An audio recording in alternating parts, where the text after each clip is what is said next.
हिंगोली जिल्ह्यात 3 दिवसांपासून जोरदार पाऊस सुरू आहे, त्यामुळे सिद्धेश्वर धरण 100% भरले।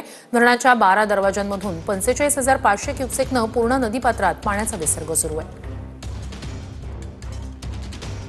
हे सिद्धेश्वर धरणावरती हिंगोली जिल्ह्यातलं हे सिद्धेश्वर धरण आहे आणि याच धरणाचे जे आहेत ते 12 दरवाजे ओपन करण्यात आलेले आहे। आपण बघतोय, आपण ड्रोनच्या माध्यमातून पाहतोय की 12 दरवाजे जे आहेत ते उघडण्यात आलेले आहे आणि याच 12 दरवाजाद्वारे जे आहेत ते पूर्णा नदी पात्रामध्ये 45,500 त्याच्या वर क्युसेक्स वेगाने जे आहे ते पाण्याचा विसर्ग सुरू आहे।